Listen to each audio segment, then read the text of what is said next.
Well, the clock has ticked down on yet another trade deadline day. And when that clock got down to zero, fans had to come to grips with the fact that, like it or not, your team is now your team.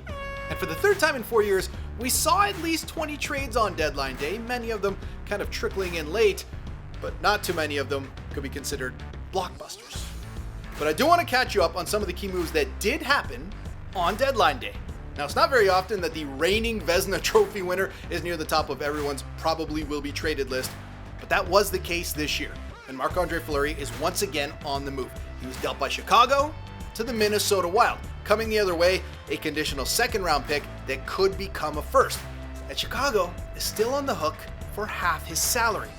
Gotta remember, this move shouldn't come as too much of a surprise, seeing as Minnesota GM Bill Guerin is a former teammate of Fleury. Okay, like I said, the rest of the deals on deadline day, hardly blockbusters, but still worth mentioning, and we're going to start with some of the deals involving Canadian teams. The Jets got to move in right before 3 p.m. No shocker here, we expected Andrew Kopp to get traded, and he did get moved to the New York Rangers. And the Rangers weren't done. They also sent a 4th-round pick to Vancouver for Tyler Mott, and I should mention they also got defenseman Justin Braun from the Flyers, so they're definitely gearing up for the playoffs. The Oilers pulled off a deal with the Habs to get defenseman Brett Kulak, and Montreal sent Arturi Lehkonen to Colorado for Justin Barron and a 2nd-round pick.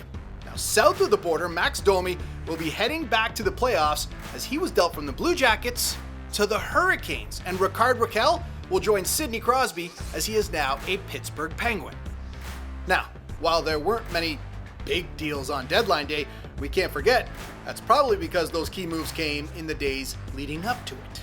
The Panthers, well, they geared up for a playoff run by acquiring Claude Giroux from Philly and paid a big price, one of those precious first-round picks, to get Ben Sherratt from the Habs. The Avalanche and Bruins, well, they boned up their blue lines by picking up Josh Manson and Hampus Lindholm. And the Lightning did what they've done over the last couple of years, and that's just add depth pieces that will help them on a Stanley Cup run. They got Brandon Hagel in a deal with Chicago and Nick Paul from Ottawa. And then you've got the Leafs. They gave up 2 seconds and a third to get some much needed help on their blue line in getting Mark Giordano from Seattle. The Kraken are paying half of Giordano's salary, and he'll most likely be reunited with his old D partner from Calgary, TJ Brodie. And he wants to play for the Leafs. He was born and raised in Toronto, and the Leafs didn't have to give up a 1st-round pick to get him. They also got a depth forward in Colin Blackwell in the deal. Okay, so that's the good news. What about the bad news?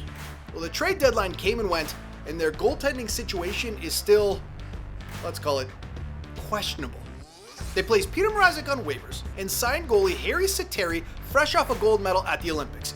The thing is, Mrazek cleared waivers, and Sateri got claimed by Arizona, so they're pretty much right where they started, with an injured and struggling Jack Campbell, and Eric Kallgren and Peter Mrazek holding down the fort until Campbell comes back. Before I go, a couple names we thought could get traded but didn't. Jake, I demanded a trade out of Boston to Brusque. Well, he signed a 2-year extension with Boston. And Anton Forsberg signed a 3-year extension with the Ottawa Senators. So there you have it. The tinkering and or long-term planning is done. Next stop, the Stanley Cup playoffs. Hey everybody, if you liked that video and you want to see more just like it, it's pretty simple. Subscribe to the page. And if you want to be notified every time we put up a new video, that's simple too. Click that little bell.